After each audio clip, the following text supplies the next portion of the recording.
Hoy, en el día en que el vicepresidente de Estados Unidos, Joe Biden, ha llegado al país para reunirse con los gobernantes de Guatemala, El Salvador y Honduras respecto a esa propuesta de crear una alianza para la prosperidad que, por un lado, desincentive la migración de centroamericanos hacia Estados Unidos y, por el otro lado, según dicen las autoridades, genere verdadero desarrollo y prosperidad generalizada en estos tres países. Invitamos a Luis Vázquez, exministro de Economía, y a Enrique Maldonado, quien es economista senior del Instituto Centroamericano de Estudios Fiscales, a discutir sobre ese plan, sobre sus alcances y sobre los beneficios o perjuicios que podría traer para la población en el área centroamericana. Bienvenidos a ambos, gracias por acompañarnos. Buenas noches, bienvenidos. Planteaba el ICEFI que ya una crítica a lo que se conoce de esta propuesta de Estados Unidos. Lo hablábamos en el segmento anterior. Critica el instituto que se puede ver una preferencia o un beneficio preferente para el sector privado empresarial guatemalteco y que puede poner en riesgo los beneficios fiscales para el Estado. Podemos empezar hablando sucintamente de esa crítica que hace el ICEFI. Sí, con mucho gusto. Y esa crítica la hacemos sobre la base de la validez de quién es el actor que tiene más solvencia para poder emitir opinión sobre la formulación de un plan para evitar las migraciones. Por cada dólar de inversión extranjera directa que viene al Triángulo Norte, vienen $5 de remesas. Entonces aquí la primera pregunta es, ¿quién tiene la voz y el voto para poder decir cómo debe ser formulado ese plan? Durante el proceso de formulación de este plan no fue consultada la sociedad civil, ni siquiera las organizaciones de migrantes. ¿Quién mejor que las organizaciones de migrantes para poder saber cómo se debe de evitar ese problema multicausal de la migración? En primer lugar. En segundo lugar, el plan propone que se den ciertos tratamientos obsoletos de atracción de inversión extranjera directa, como lo son las exenciones fiscales.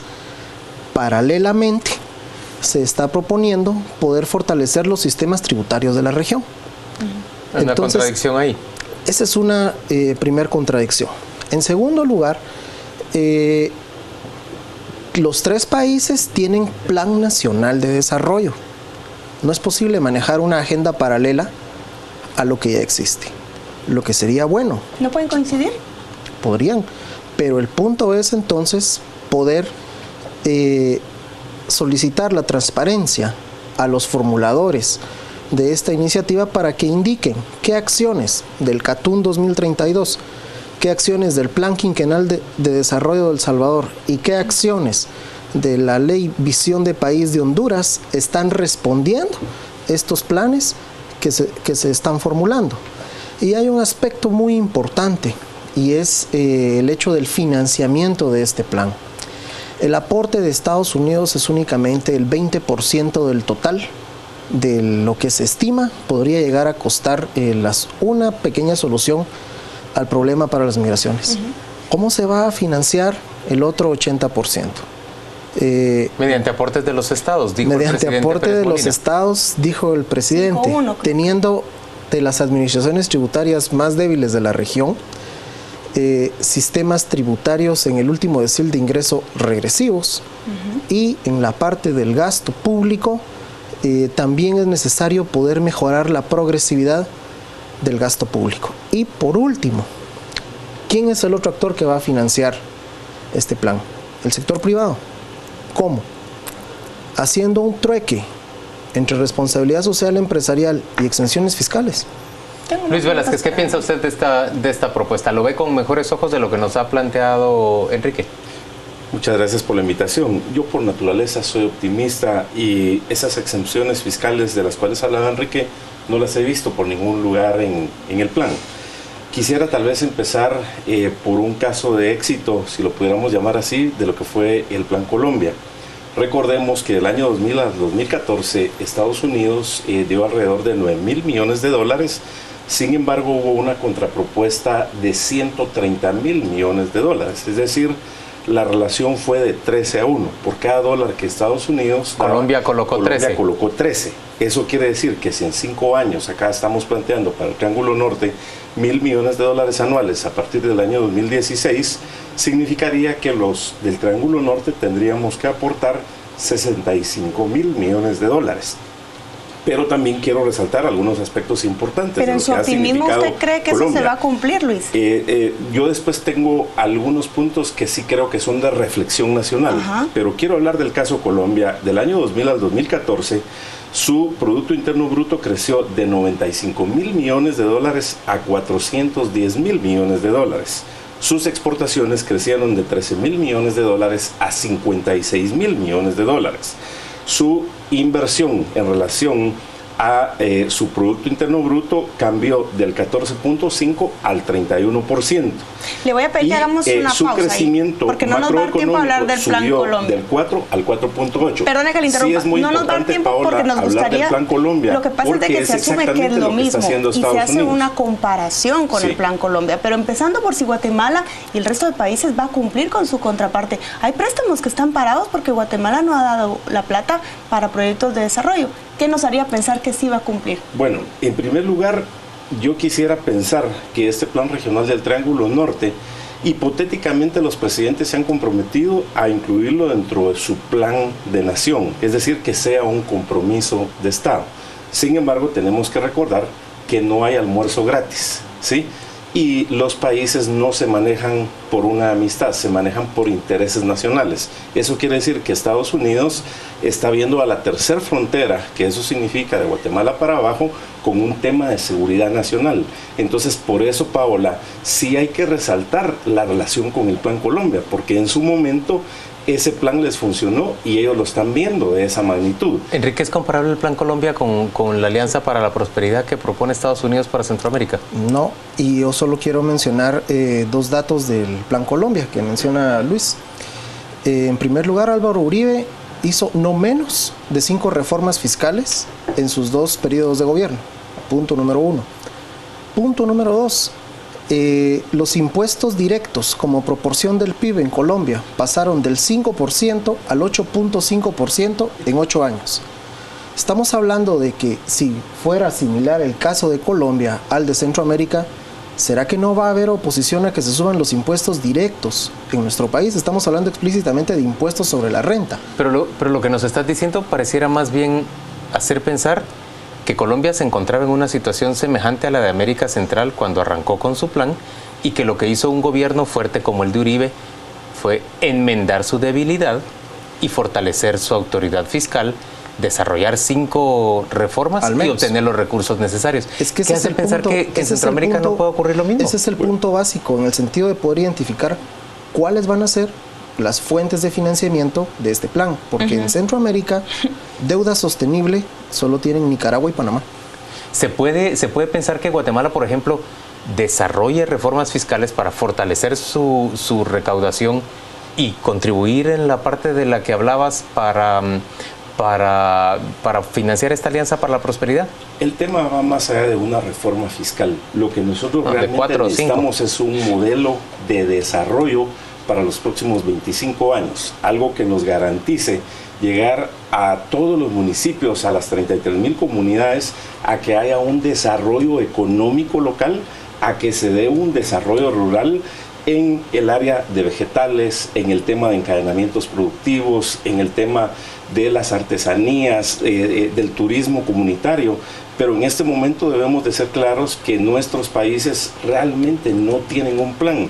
Nos hemos perdido en los últimos años, pero no se han implementado, Paola. Realmente se quedan en una lista de ideas, pero no tienen un plan de acción concreto, no tienen fechas, no tienen responsables, no tienen métricas, no tienen un presupuesto, no tienen indicadores de éxito, no hay una gestión de resultados como sí lo tiene Chile, como lo tiene Colombia y lo tiene Perú.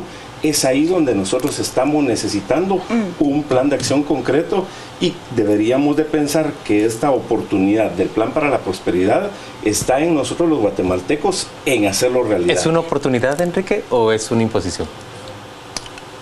Debe de ser una oportunidad porque debemos de pensar de que el Triángulo Norte puede ser una región próspera, Para que el Triángulo Norte sea una región próspera, en ICEFI consideramos que deben haber al menos 3 pilares. Un crecimiento económico sustentable y sostenible, construir la igualdad, porque somos de las regiones más desiguales en el mundo. Punto número 2. Y punto número 3, construir la efectividad del Estado. Y este plan lo que no propone en ninguna parte es un sistema de protección social que haga valer los derechos de los ciudadanos. Poder construir capital humano, sí, pero no sobre la base de entender el derecho como una mercancía, sino como un derecho in situ de las personas para que pueda desarrollar capacidades y habilidades y poder insertarse con éxito en el mercado laboral. Yo tengo una pregunta y traigo a colación unas declaraciones que daba el canciller hace un par de semanas en una entrevista que le hicieron en Italia, en un viaje de trabajo. Dijo que Guatemala está hiperdiagnosticada y que la cooperación internacional se escurre entre pago de consultores, de asesores, de estudios de diagnóstico, y lo dijo el canciller. Es totalmente cierto, Paola. Sabemos que estos 300 millones que nos darían anualmente no se diluye entre toda la burocracia internacional y nacional, no digamos en la corrupción que es común en los 3 países. Ya no necesitamos más diagnósticos, ya no necesitamos más consultoría, lo que necesitamos son planes de acción, que hay una gran diferencia entre los elementos que yo mencionaba anteriormente. Sí debo decir que conceptualmente el plan está bien planteado, porque abarca un desarrollo del área productiva, pero está hablando particularmente del desarrollo rural en las comunidades. Habla de un desarrollo del capital humano, es decir, capacitarlo, prepararlo, invertir en educación. Habla de seguridad y justicia, que tanto nos está haciendo falta en este momento en el Ministerio Público, en los tribunales, en el Ministerio de Gobernación, y habla también de fortalecimiento institucional. Parte de la ingobernabilidad que tenemos en la mayoría de municipios es porque prácticamente no hay presencia del Estado. Hay un Estado débil, hay una falta de transparencia, Enrique, y esos elementos yo sí los veo positivos para cualquier plan, independientemente si es este u otro. Úrsula Roldán nos decía que le preocupaba especialmente, por ejemplo, el énfasis que se hacía en generación eléctrica e interconexión hacia el norte, porque eso parecía reproducir un modelo que genera una gran conflictividad en el país. ¿Compartís esa preocupación? Sí, en ICEFI lo hemos compartido en las investigaciones que hemos realizado sobre minería. El 77% de los municipios donde hay actividades mineras tienen conflictos, y es por un problema básico, y es que cuando formulamos una política pública no la hacemos acompañados con los beneficiarios o con los que van a ser, con los que se van a ver afectados por esta política.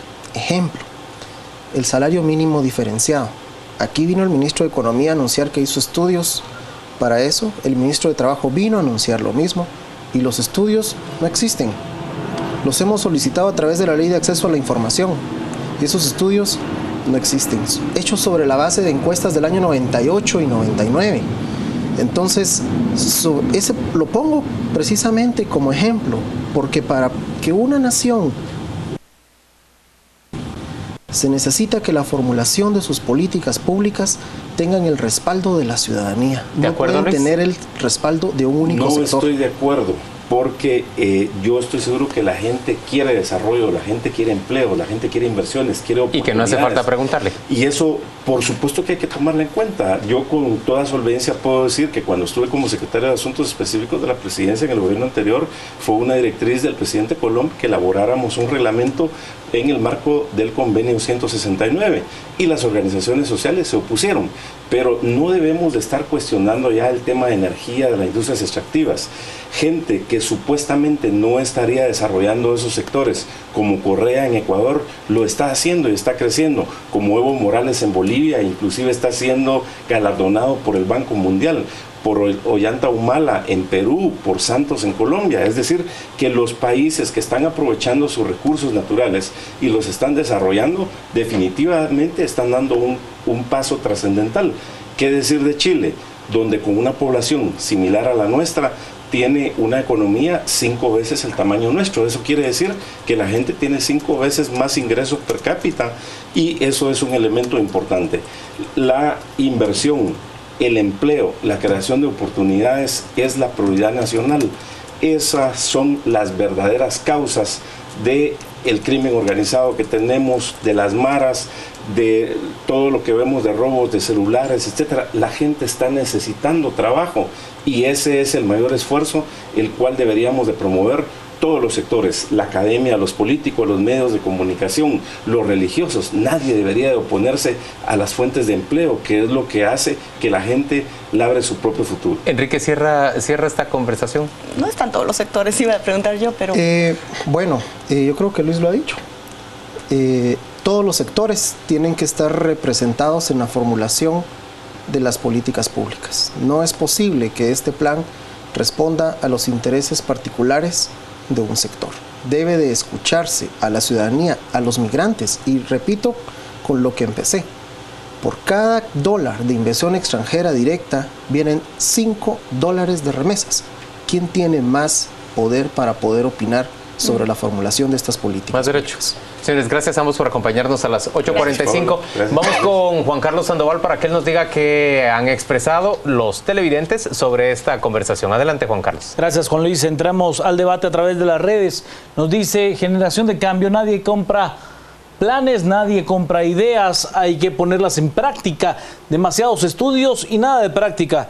Nos dice José Emiliano Orellana: desarrollo agrícola autosostenible exclusivamente con agricultura ya capacitada con ingenieros agrónomos. Humo nos dice: muy bien, comparto la posición, solo hay una sociedad, la guatemalteca. Juan Pablo nos dice: como ciudadano estoy harto de que todo deba de consultarse a la sociedad de la República.